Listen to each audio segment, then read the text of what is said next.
আমি কসম খাইছি হাজেরাকে আমার বাড়ি থেকে বের করে দেশান্তর করে দেব। আল্লাহর হুকুম হয়ে গেছে। ইব্রাহিম আলাইহিস সালাতু ওয়াস সালাম মা হাজেরা দুধের বাচ্চা ইসমাইলকে সহ রওনা হয়ে গেলেন। নিজের দেশ থেকে মরুভূমির পথ পাড়ি দিয়া, পাহাড়ি অঞ্চল পাড়ি দিয়া, জনমানবহীন এলাকা। আল্লাহ তাআলার পরিকল্পনা, বিশাল পরিকল্পনা।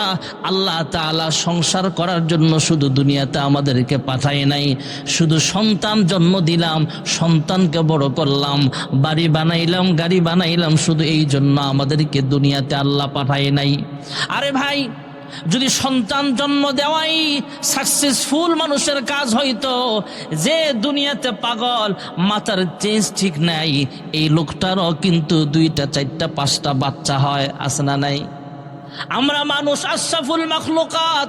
আমার সন্তান হয়তো 5টা হবে, 2টা হবে, 10টা হবে, 12টা হবে। শুধু সন্তান জন্ম লাভ করা, সন্তানের পিতা হওয়া, সন্তানের মা হওয়া যদি ভালো মানুষ, সাকসেসফুল মানুষের কাজ হইতো, তাহলে দুনিয়াতে অনেক মাখলুক এমন আছে বৎসরে নয় 6 মাস পর পর 8টা 10টা বাচ্চা দেয়। এমন মাখলুক আছে না নাই? বাড়ি ঘর বানানোই যদি সাকসেসফুল মানুষের কাজ হইতো, তাহলে পৃথিবীতে মানুষের বাড়ির চাইতে অনেক পাখির বাসা আছে আমাদের বাড়ির চাইতে আরো সুন্দর ইঞ্জিনিয়ারিং। বাবুই পাখির বাসা তাল গাছের পাতায়, আছে না নাই? তাল গাছের পাতার ভিতরে বাবুই পাখি বাসা বাঁধে, এদের ভিতরে আবার 2টা রুম থাকে। অনেক বাসার ভিতরে দেখবেন 3টা রুম থাকে, আছে না নাই? বাবুই পাখির বাসা তাল পাতার ভিতরে এমন ভাবে আটা লাগানো, বৃষ্টি হয়, ঝড় তুফান হয়, তাল গাছ পড়ে যায়, এরপরও বাবুই পাখির বাসা পাতা থেকে কেউ ছুটে না, এমন আছে না নাই?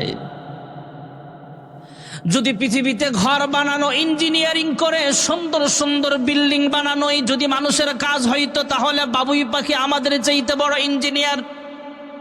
যদি বাচ্চা জন্ম দেওয়াই সাকসেসফুল হইতো, তাহলে কুকুর বিড়ালও আমাদের মতো বাচ্চা দেয়, আমাদের চাইতে বেশি বাচ্চা দেয়। আল্লাহ তাআলার পরিকল্পনা বিশাল। শুধু সন্তান হওয়া, ইসমাইল জবিহুল্লাহর জন্ম হওয়া। হ্যাঁ ইব্রাহিম খলিল, তোমাকে আমি আল্লাহ নেয়ামত দিলাম, সারাকে দিলাম তোমাকে বিবি বানায়া সুন্দরী, হাজেরাকে দিলাম সুন্দরী বউ তোমাকে দিলাম। এর ভিতরেই কিন্তু আমি আল্লাহর পরিকল্পনা শেষ নয়। আমি আল্লাহ তোমাকে সন্তান দিলাম ইসমাইল, এখানে আমার পরিকল্পনা শেষ নয়। আমার আসল উদ্দেশ্য হলো আমার ঘর খানা কাবা আবাদ করা। জোরে কোন সুবহানাল্লাহ। বাইতুল্লাহ নির্মাণ, কি নির্মাণ? এই ইতিহাসই তো শুনছিলেন আপনারা। আমি আল্লাহর উদ্দেশ্য শুধু বিবি আর সন্তান নয়, আমি আল্লাহর উদ্দেশ্য আল্লাহর ঘর। কার ঘর এটা? কার ঘর? এটাও বাইতুল্লাহর অংশ। আলহামদুলিল্লাহ বলেন। হযরত ইব্রাহিম আলাইহিস সালাতু ওয়াস সালাম আল্লাহর হুকুমে সন্তান ইসমাইলকে সঙ্গে নিয়ে, মা হাজেরাকে সঙ্গে নিয়ে বাইতুল্লাহর পথে রওনা হলেন।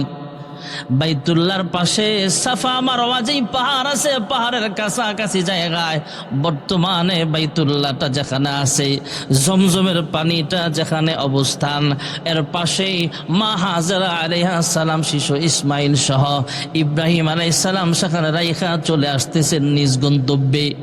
আল্লাহর হুকুম, কোনো কথা বলা যাবে না। রাইখা চলে আসতেছেন, মা হাজেরা পিছনে পিছনে আসতেছেন আর ডাকতেছেন, হ্যাঁ স্বামী আমার, আপনি এত হৃদয়হীন হতে পারেন না, আপনি এত নির্দয় হতে পারেন না, আপনি তো আল্লাহর খলিল, আল্লাহর পয়গম্বর, আপনি এমন হতে পারেন না, এত নিষ্ঠুর আপনি নন। আমি আপনাকে ভালো করে চিনি, আপনাকে আমি ভালো করে জানি। আসলে আপনি তো এমন মানুষ নন, নিষ্ঠুর নন। অল্প খাবার আমাদের সঙ্গে আছে, অল্প পানি আমাদের সঙ্গে আছে। এখানে কোনো মানুষের বসবাস নাই, এখানে কোনো পানির ব্যবস্থা ব্যবস্থা নাই, এখানে কোনো গাছ গাছালি নাই, পাখ পাখালি নাই, কিভাবে আমরা বসবাস করব সেই চিন্তা না কইরা আমাদেরকে অল্প পানির ব্যবস্থা করে দিলেন, অল্প খেজুর খাবারের ব্যবস্থা করে দিয়া আপনি রাইখা চলে যাইতেছেন। হ্যাঁ স্বামী আমার, জবাব দেন কেন রাইখা যাইতেছেন? মা হাজেরা তিনিও তো ভালো মানুষ, ভালো মহিলা, তিনি আবার পিছন থেকে আবার ডাক দিয়া কয়, স্বামী আমার কেন কথা বলছেন না বুঝতে পারলাম না, আপনি তো আল্লাহর পয়গম্বর, আল্লাহর হুকুম ছাড়া কোনো কাজ করেন না, আমাদেরকে এখানে রাইখা যাওয়া এটাও কি আল্লাহ তাআলার হুকুম কিনা?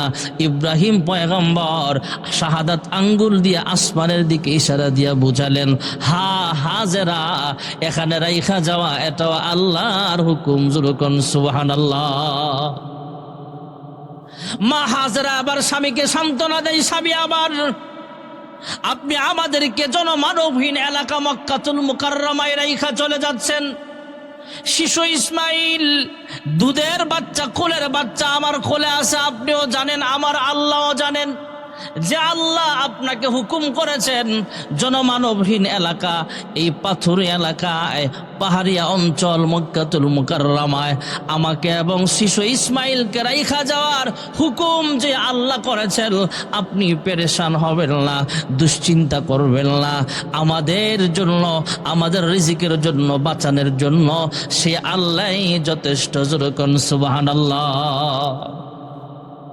হযরত ইব্রাহিম আলাইহিস সালাতু ওয়াস সালাম চলে যাইতেছেন একটু দূরে, যায় বর্তমানে মক্কাতুল মুকাররমায় একটা কবরস্থান আছে জান্নাতুল মুআল্লা, হাজী সাহেবরা দেখে আসছেন, ওখানে মা খাদিজার কবরও আছে। ভাইয়ারা আমার, জান্নাতুল মুআল্লার কাছাকাছি যায়া হযরত ইব্রাহিম পয়গম্বর আল্লাহ তাআলার কাছে দোয়া করে, হে পরওয়ারদিগার আলম, আমার শিশু সন্তান বৃদ্ধ বয়সে আপনি আমাকে একটা সন্তান দিলেন, ফাবাশশারনাহু বিগুলামিন হালিম, আমি আপনার কাছে দোয়া করেছিলাম, রব্বি হাবলি মিনাস সালিহিন, নেককার সন্তান চাইলাম, সন্তান দিলা।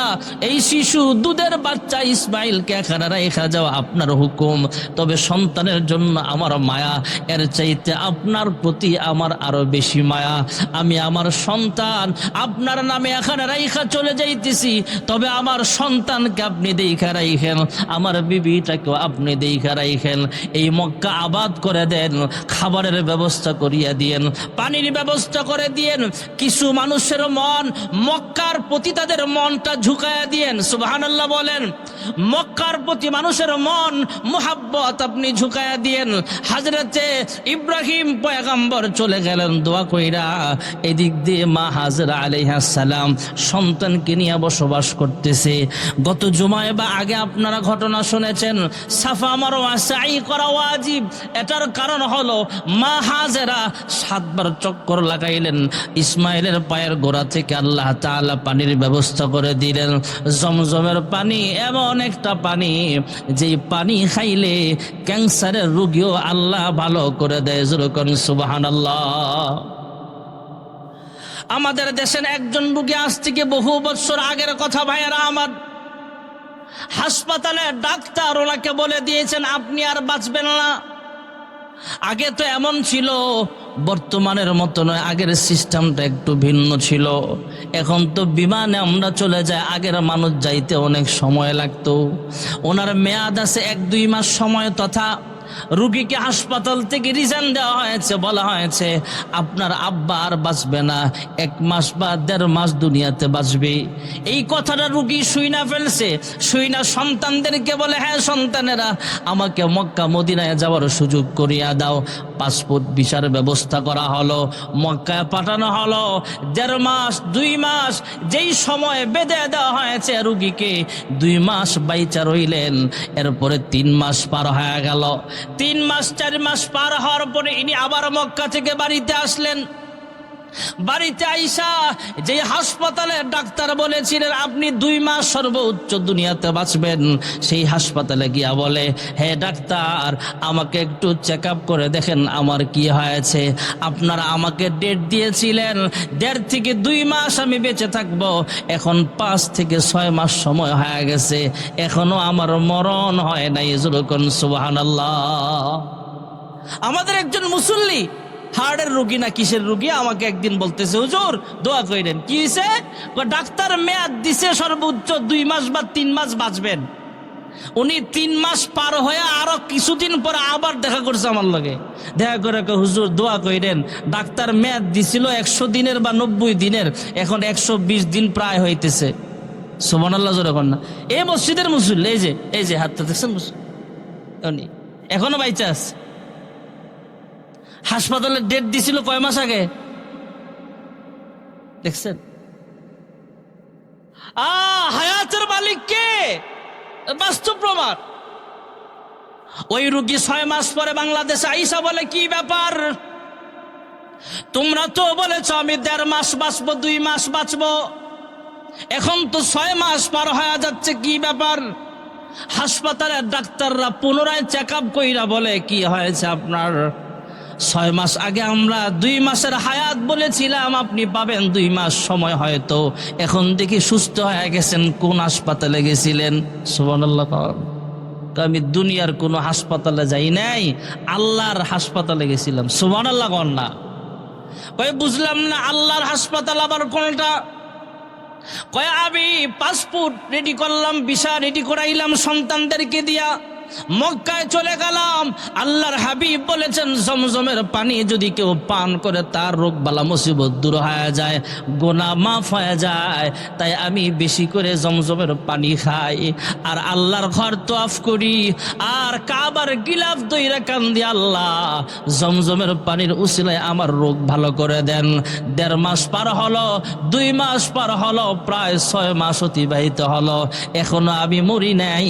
জমজমের পানির বরকতে আল্লাহ আমার সব রোগ ভালো করে দিয়েছে। আল্লাহ তাআলা আমাদের সবাইকে সরাসরি জমজমের পানি বেশি বেশি পান করার তৌফিক দান করেন।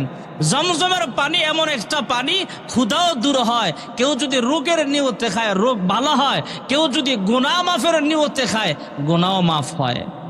আল্লাহ তাআলা আমাদের সবাইকে জমজমের পানি খাওয়ার তৌফিক দান করুক, সকলে বলে আমিন। মক্কা মদিনা জিয়ারত নসিব করুক, সকলে বলে আমিন।